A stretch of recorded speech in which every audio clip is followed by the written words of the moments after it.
Hello दोस्तों, आप सबों का प्रतियोगिता परीक्षाओं की तैयारी से संबंधित मेरे इस channel Brajesh Chandra learning channel में आपका स्वागत है। दोस्तों, मध्यकालीन भारतीय इतिहास पर मैं अपनी अगली प्रस्तुति के साथ आपके समक्ष उपस्थित हूँ। प्रस्तुत वीडियो में हम लोग मध्यकालीन भक्ति आंदोलनों की स्वरूपगत विशेषताओं और प्रमुख भक्त संत एवं उनसे जुड़े प्रमुख तथ्यों पर चर्चा करेंगे। दोस्तों, प्रारंभिक एवं मुख्य परीक्षाओं के दृष्टिकोण से यह अत्यंत महत्वपूर्ण विषय है और अक्सर इससे संबंधित प्रश्न परीक्षाओं में पूछे जाते हैं। तो आइए इन्हें देखते हैं। सबसे पहले हम लोग मुख्य परीक्षाओं में उत्तर भारत के मध्यकालीन भक्ति आंदोलनों से संबंधित जो प्रश्न पूछे जाते हैं उन पर एक नज़र डालते हैं। जैसे भक्ति आंदोलनों की उत्पत्ति के कारणों की समीक्षा करें। दूसरा, भक्ति आंदोलनों की उत्पत्ति की सामाजिक आर्थिक पृष्ठभूमि की विवेचना करें। तीसरा, आप इस कथन से कहाँ तक सहमत हैं कि मध्यकाल में उत्तर भारत में उदित हुए भक्ति आंदोलन मूलतः तत्कालीन सामाजिक आर्थिक परिस्थितियों से प्रेरित थे और इन्हें राजनीतिक क्षेत्र में होने वाले परिवर्तनों एवं इस्लाम के आगमन ने प्रोत्साहन प्रदान किया। चौथा, कि एकेश्वरवादी भक्ति आंदोलन राजनीतिक क्षेत्र में ब्राह्मण राजपूत गठबंधन की क्षीण होती शक्ति के क्रम में समाज के शोषित निम्न वर्ग की ब्राह्मणवादी धार्मिक सामाजिक व्यवस्था के विरुद्ध प्रतिक्रिया थी। इस कथन की विवेचना करें। तो मुख्य परीक्षाओं में पूछे जाने वाले इन प्रश्नों का उत्तर मध्यकालीन भक्ति आंदोलनों से संबंधित जो मेरा पहला वीडियो है, जिसमें मध्यकालीन भक्ति आंदोलनों के कारणों की चर्चा की गई है, उत्पत्ति के कारणों की, उसका अवलोकन करने के बाद आप इन प्रश्नों का उत्तर आसानी से दे पाएंगे। प्रस्तुत वीडियो में हम लोग मध्यकालीन भक्ति आंदोलनों की स्वरूपगत विशेषताओं पर चर्चा करेंगे। तो आइए इन्हें देखते हैं। जैसा कि हम लोगों ने पहले देखा कि 13वीं सदी से 17वीं सदी के मध्य उत्तर भारत में दो प्रकार के भक्ति आंदोलनों का उदय हुआ। ये आंदोलन जो प्रथम प्रकार के जो भक्ति आंदोलन थे उन्हें एकेश्वरवादी भक्ति आंदोलन कहा जाता है और दूसरा वैष्णव भक्ति आंदोलन। इन दोनों ही आंदोलनों की उत्पत्ति लगभग एक ही साथ 13वीं सदी में भारत में तुर्की आक्रमण और इस्लाम के आगमन के साथ हुई। एकेश्वरवादी भक्ति आंदोलनों का उदय एवं विकास दिल्ली सल्तनत के काल में ही हो गया, जबकि वैष्णव भक्ति आंदोलनों का उदय सल्तनत काल में तो हुआ, लेकिन इनका विकास मुगल काल में जाकर के हुआ। तो प्रस्तुत वीडियो में हम लोग इन दोनों ही प्रकार के भक्ति आंदोलनों की कुछ स्वरूपगत विशेषताएं थी, उन पर चर्चा करेंगे। तो आइए इसे देखते हैं। सबसे पहले हम लोग एकेश्वरवादी भक्ति आंदोलनों की स्वरूपगत विशेषताओं पर चर्चा करेंगे। तो दोस्तों, जैसा कि हम लोगों ने पहले देखा कि एकेश्वरवादी भक्ति आंदोलनों की उत्पत्ति को वस्तुतः ब्राह्मणवादी धार्मिक सामाजिक व्यवस्था के विरुद्ध निम्न वर्ग की प्रतिक्रिया के रूप में देखा जा सकता है। इस क्रम में पहला आंदोलन पंथनाथ या नाथ पंथ के रूप में 9वीं एवं 10वीं सदी में शुरू हो चुका था। इसकी भी चर्चा हम लोगों ने पहले कर लिया है, जिसमें जाति व्यवस्था और ब्राह्मण विशेषाधिकारों का विरोध किया जा रहा था। 11वीं 12वीं सदी में उत्तर भारत में तुर्की आक्रमणों के साथ भारत के राजनीतिक क्षेत्र में जो प्रभावी गठबंधन था, राजपूत ब्राह्मण गठबंधन, यह टूटने लगा। ब्राह्मणवादी धार्मिक सामाजिक व्यवस्था को इससे धक्का लगा, क्योंकि राजनीतिक शक्ति तुर्कों के हाथों में केंद्रित हो गई और ब्राह्मणों को जो राजनीतिक संरक्षण शासक वर्ग से मिलता था वह इस काल में बंद हो गया। आक्रमणकारियों ने मंदिरों पर भी आक्रमण किया और उनका धन छीन लिया। इससे भी ब्राह्मणों को आर्थिक झटका लगा। तो इस प्रकार जो ब्राह्मणवादी धार्मिक सामाजिक व्यवस्था थी वह इस काल में टूटने लगी। इस बदली हुई राजनीतिक तथा धार्मिक सामाजिक परिस्थिति में एकेश्वरवादी भक्ति आंदोलनों को प्रोत्साहन प्राप्त हुआ। एकेश्वरवादी भक्त जो थे उन्होंने जाति व्यवस्था, ब्राह्मण विशेषाधिकारों और सामाजिक धार्मिक क्षेत्र के अन्य बाहरी आडंबरों का विरोध करना शुरू किया। दूसरी महत्वपूर्ण जो विशेषता थी कि एकेश्वरवादी संतों ने न केवल हिंदू धर्म एवं समाज में फैली कुरीतियों का विरोध किया बल्कि इस्लाम के भी गलत प्रथाओं एवं नियमों का विरोध किया इन लोगों ने। तीसरा कि अधिकांश एकेश्वरवादी भक्त संत जो थे वह निम्न जातियों से संबंधित थे, जैसे कबीर जुलाहा थे, नानक खत्री थे, रैदास चमार जाति से संबंधित थे, धन्ना जाट थे, सेन नाई थे। तो जो अधिकांश एकेश्वरवादी भक्त संत थे वह निम्न वर्गों से संबंध रखते थे। चौथा कि एकेश्वरवादी भक्त संतों की मान्यता यह थी कि ईश्वर एक है और यह निराकार है, अर्थात इसका कोई आकार नहीं है।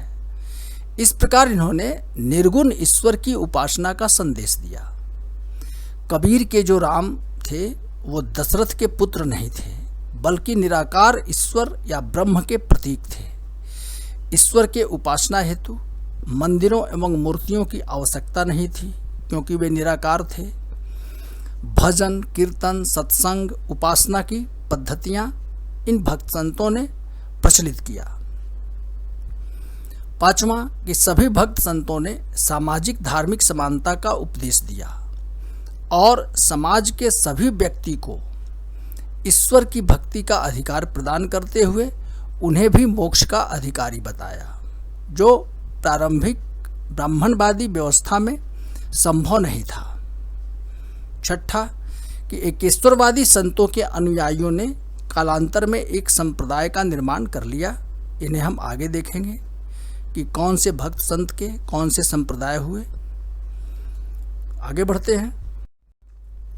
सातवां कि एकेश्वरवादी भक्त संतों ने स्थानीय भाषाओं में अपने संदेश दिए और रचनाएं प्रस्तुत की। कबीर ने साधुकड़ी भाषा का प्रयोग अपनी रचनाओं में किया जो व्यंग्यात्मक हैं और आम जनता की समझ में आसानी से आते हैं। अतः आम जन में एकेश्वरवादी भक्त संत काफी लोकप्रिय हुए। आठवीं महत्वपूर्ण विशेषता कि लगभग सभी एकेश्वरवादी भक्त संत आजीवन गृहस्थ बने रहे और अपने अपने जातिगत व्यवसायों में ये संलग्न रहे। यह भी एक महत्वपूर्ण विशेषता है। उनके अनुसार मोक्ष के लिए संन्यास ग्रहण करने की अनिवार्यता नहीं थी। नौवां कि एकेश्वरवादी संत एक दूसरे को प्रायः सम्मान देते थे और जानते थे। इनमें वैचारिक एकता भी थी। कबीर ने रैदास को संतों का संत कहा है। प्रारंभिक परीक्षाओं के दृष्टिकोण से यह एक महत्वपूर्ण तथ्य है। सिख गुरु अर्जुन देव ने आदि ग्रंथ में कबीर और रैदास की रचनाओं को स्थान दिया है। तो यह भी एकेश्वरवादी भक्ति आंदोलनों की एक प्रमुख विशेषता थी। आगे बढ़ते हैं। अब हम लोग वैष्णव भक्ति आंदोलनों की स्वरूपगत विशेषताओं पर चर्चा करेंगे। तो दोस्तों, वैष्णव भक्ति आंदोलनों की उत्पत्ति को एकेश्वरवादी भक्ति आंदोलनों के द्वारा ब्राह्मणवादी सामाजिक धार्मिक व्यवस्था के विरुद्ध छेड़ी गई मुहिम की प्रतिक्रिया के रूप में देखा जा सकता है। इस बात की चर्चा भी हम लोग भक्ति आंदोलनों से संबंधित अपने पहले वीडियो में कर लिया है। जिस प्रकार एकेश्वरवादी संतों द्वारा धार्मिक सामाजिक व्यवस्था की धज्जियां उड़ाई जा रही थी, इससे अराजकता की स्थिति उत्पन्न हो जाने का खतरा उत्पन्न हो गया था। अतः उच्च वर्ण भी इस व्यवस्था को बनाए रखने के लिए, धार्मिक सामाजिक व्यवस्था को बनाए रखने के लिए भक्ति आंदोलनों में कूद पड़ा। कबीर एवं नानक की रचनाओं में इस धार्मिक सांस्कृतिक संकट का कुछ विवरण भी प्राप्त होते हैं। वैष्णव भक्त संतों ने ब्राह्मणवादी व्यवस्था को अक्षुण्ण रखते हुए निम्न वर्गों के हित में कुछ उदार प्रावधान किए और भक्ति को सभी वर्ण के व्यक्तियों के लिए सुलभ बताया गया। तो वैष्णव भक्ति आंदोलनों की यह एक महत्वपूर्ण विशेषता थी। आगे बढ़े। इस आंदोलनों का नेतृत्व समाज के उच्च वर्णों के द्वारा किया गया, जैसा कि हम लोगों ने पहले चर्चा किया। रामानंद, तुलसीदास, वल्लभाचार्य, मीराबाई, चैतन्य, ये जो थे भक्त संत, वैष्णव भक्त संत, ये उच्च वर्ण के थे। तीसरा कि वैष्णव भक्त संतों ने भी सामाजिक धार्मिक समता के सिद्धांतों को मान्यता दी। रामानंद के 12 शिष्यों, जिन्हें 12 महाभागवत कहा जाता है, उसमें निम्न वर्ण के कई संत शामिल थे। ये जो 12 महाभागवत हैं, ये विभिन्न देवताओं और ऋषियों के अवतार माने गए हैं। ये जो 12 संत हैं, पहला अनंतानंद, दूसरा कबीर, तीसरा सुखानंद, चौथा सुरसुरानंद, पांचवा सेन, छठा रैदास या रविदास, सतवां नरहरयानंद, आठवां भवानंद, नौवां पीपा, 10वां धन्ना, 11वां सुरसरी और पद्मावती, 12वां। ये सुरसरी और पद्मावती ये दोनों स्त्री भक्त संत हैं। तो उच्च वर्ण के जो भक्ति आंदोलन थे, वैष्णव भक्ति आंदोलन जो थे, उन्होंने भी सामाजिक धार्मिक समता के सिद्धांतों का प्रतिपादन किया। यह इनकी एक प्रमुख विशेषता थी। आगे बढ़ते हैं। एकेश्वरवादी संतों के विपरीत वैष्णव भक्त संतों ने सगुण भक्ति का उपदेश दिया। इसमें ब्राह्मणवादी मान्यताओं, अवतारवाद, मूर्ति पूजा, संन्यास आदि को मान्यता प्रदान की गई थी। तो वैष्णव भक्ति आंदोलनों की भी ये कुछ महत्वपूर्ण विशिष्टताएं हैं। अगर इनसे संबंधित मुख्य परीक्षाओं में प्रश्न पूछे जाते हैं तो आप आसानी से उनका उत्तर दे पाएंगे, मुझे ऐसी उम्मीद है। अब हम लोग प्रारंभिक परीक्षाओं के दृष्टिकोण से महत्वपूर्ण कुछ तथ्यों पर विचार करेंगे जो उत्तर भारत के मध्यकालीन भक्त संतों से संबंधित हैं। तो सबसे पहले रामानंद, इनका जन्म जो है वह प्रयाग में वर्ष 1299 ईस्वी में हुआ था। इनके द्वारा बैरागी संप्रदाय या रामावत संप्रदाय की स्थापना की गई थी। तो रामावत संप्रदाय या वैरागी संप्रदाय की स्थापना रामानंद के द्वारा की गई थी। रामानंद की शिष्य परंपरा में 12 संत शामिल हैं, जिन्हें 12 महाभागवत कहा जाता है, और इनमें 2 जो सुरसुरी और पद्मावती जो संत हैं, ये दोनों स्त्रियां थीं। दूसरा कबीर, इनका जन्म वाराणसी में हुआ था। ये जुलाहा जाति के थे। मान्यता यह है कि इनका जन्म ब्राह्मण परिवार में हुआ था, लेकिन इनके माता पिता के द्वारा परित्याग कर दिया गया था। इनका पालन पोषण नीरू नामक जुलाहे और उसकी पत्नी नीमा के द्वारा की गई थी। इसीलिए कबीर की जो जाति है वह जुलाहा जाति मानी जाती है। आगे बढ़ते हैं। कबीर की वाणी का संग्रह बीजक कहलाता है। बीजक जो है वह कबीर की वाणियों का संग्रह है। बीजक के 3 भाग हैं, रामायणी, सबद और साखी। बीजक का संग्रह इनके शिष्य, कबीर के शिष्य धर्मदास के द्वारा किया गया था। कबीर की समाधि मगहर में है और कबीर सिकंदर लोदी के समकालीन थे। तो कबीर से संबंधित प्रारंभिक परीक्षाओं में पूछे जाने वाले ये कुछ महत्वपूर्ण तथ्य हैं, इन्हें आप अच्छी तरह से देख लें। तीसरा, नानक, इनका जन्म तलवंडी, वर्तमान में इसको ननकाना साहिब कहा जाता है, पंजाब में हुआ था। इनके पिता कालूराम थे और इनकी माता का नाम तृप्ता था और पत्नी का नाम सुलक्षणा था। इनके द्वारा पूरे देश की इन्होंने 5 बार यात्राएं की थी। तो पूरे देश की जो इन्होंने यात्राएं की थी, इन यात्राओं को उदासीन यात्राएं कहा जाता है। तो उदासीन यात्राएं करने वाले जो संत थे वह नानक थे। इन्होंने करतारपुर को अपनी कार्यस्थली बनाई और यहीं पर इनकी मृत्यु हुई थी। बाद में जैसा कि आपको पता है कि इनके द्वारा चलाया गया पंथ सिख संप्रदाय कहलाया था। ये जो नानक थे वो सूफी संत बाबा फरीद से काफ़ी प्रभावित थे। तो नानक से संबंधित ये कुछ प्रमुख तथ्य हैं जो अक्सर प्रारंभिक परीक्षाओं में पूछे जाते हैं। आगे बढ़ें। अब हम चैतन्य की चर्चा करेंगे। तो इनका जन्म बंगाल के नादिया जिले में हुआ था। इनके पिता का नाम जगन्नाथ मिश्र एवं माता का नाम सची देवी था। इनका वास्तविक नाम जो था वह विश्वंभर था।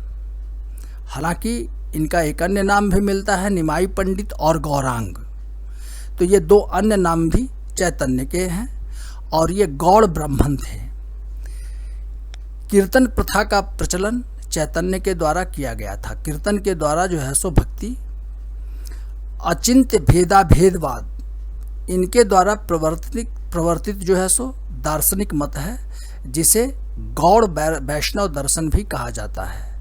तो अचिंत्य भेदा भेदवाद चैतन्य के द्वारा प्रवर्तित ये दार्शनिक मत है भक्ति से संबंधित। वल्लभाचार्य इनका जन्म वाराणसी में हुआ था। लक्ष्मण भट्ट इनके पिता का नाम था और यल्लम गरु इनकी माता का नाम था।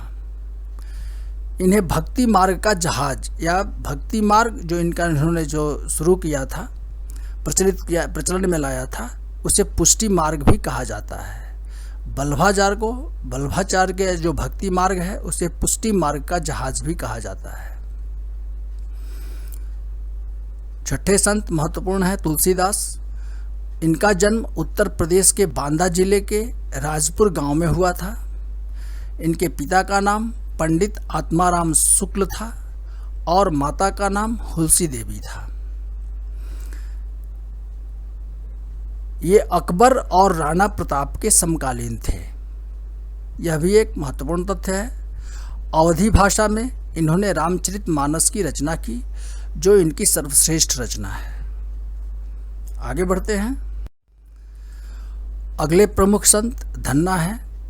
ये राजस्थान के राजपूताना में जाट परिवार में इनका जन्म हुआ था और यह भक्त जो थे धन्ना, वह रामानंद के 12 शिष्यों में से एक थे, अर्थात 12 महाभागवत के एक सदस्य हैं ये धन्ना।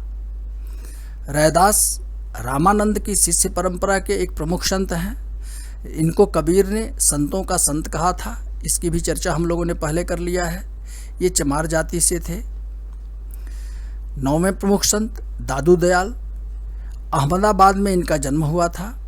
ये धुनिया जाति के थे और इन्होंने ब्रह्म संप्रदाय की स्थापना की थी।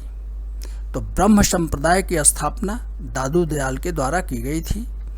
धार्मिक वाद विवाद में हिस्सा लेने के लिए अकबर ने इन्हें अपने इबादत खाने में बुलाया था। जैसा कि आपको पता है कि इबादत खाने की स्थापना अकबर के द्वारा की गई थी, जिसमें धार्मिक विषयों पर विभिन्न धर्मावलंबियों के द्वारा वाद विवाद किया जाता था। वस्तुतः अकबर सत्य की खोज करना चाहता था। तो इसी सिलसिले में दादू दयाल को अकबर ने अपने इबादत खाने में बुलाया था। इनके द्वारा चलाया गया आंदोलन निपख आंदोलन कहलाता है। 10वां मीराबाई, मेड़ता वंश के रत्न सिंह की पुत्री थी मीराबाई, और इनका विवाह मेवाड़ के सिसोदिया राजा भोजराज की ये पत्नी थी, भोजराज के साथ हुआ था। ये राणा संगा के छोटे भाई थे भोजराज। बाद में जब भोजराज की मृत्यु हो गई तो उसके बाद मीराबाई संत बन गई और इन्होंने कृष्ण भक्ति का प्रचार किया। प्रेमी और प्रेमिका के रूप में कृष्ण भक्ति का इन्होंने प्रचार किया और ब्रजभाषा और राजस्थानी में इन्होंने भक्ति पदों की रचना की। तो ये मीराबाई से संबंधित कुछ महत्वपूर्ण तथ्य हैं। अब शंकरदेव ने असम में भक्ति आंदोलनों का प्रचार प्रसार किया था ये चैतन्य के समकालीन थे। 12वें प्रमुख संत जो संत ज्ञानेश्वर हैं, महाराष्ट्र में वैष्णव भक्ति आंदोलन के ये प्रचारक थे। इन्होंने भगवत गीता पर भावार्थ दीपिका नामक टीका लिखी थी। तो भावार्थ दीपिका जो है वह भगवत गीता पर एक लिखी गई टीका है और इसे संत ज्ञानेश्वर ने लिखा था। इसे ज्ञानेश्वरी भी कहा जाता है। 13वें संत नामदेव, ये वरकरी संप्रदाय के प्रवर्तक थे। नामदेव ने वरकरी संप्रदाय की स्थापना की और पंढरपुर जो महाराष्ट्र में है, तो पंढरपुर के विठोबा अर्थात विष्णु के ये उपासक थे। रामदास जो थे, उन्हें शिवाजी का आध्यात्मिक गुरु माना जाता है। उन्हीं से प्रेरणा प्राप्त करके जो है सो शिवाजी ने मराठा साम्राज्य की स्थापना की थी। इसकी चर्चा हम लोग अलग से वीडियो में करेंगे। तो रामदास शिवाजी के आध्यात्मिक गुरु थे। इन्होंने दसबोध नामक ग्रंथ की रचना की थी। दसबोध नामक ग्रंथ के रचनाकार रामदास हैं। तुकाराम, ये भी महाराष्ट्र के एक संत हैं। इन्होंने अभंग नाम से भक्ति गीतों की रचना की थी। तो दोस्तों, मध्यकालीन भक्ति आंदोलन के संतों से संबंधित ये कुछ प्रमुख तथ्य हैं। इनसे संबंधित प्रश्न प्रारंभिक परीक्षाओं में अक्सर पूछे जाते हैं। तो इनका अवलोकन करने के बाद आप निश्चित रूप से इनसे संबंधित प्रश्नों का उत्तर आसानी से दे सकते हैं। दोस्तों, इस वीडियो में बस इतना ही। दोस्तों, मेरी प्रस्तुति यदि आपको उपयोगी लगी है तो कृपया मेरे इस वीडियो को लाइक करें और यदि अभी तक आपने मेरे इस चैनल को सब्सक्राइब नहीं किया है तो प्लीज़ इसे सब्सक्राइब करना मत भूलें। धन्यवाद।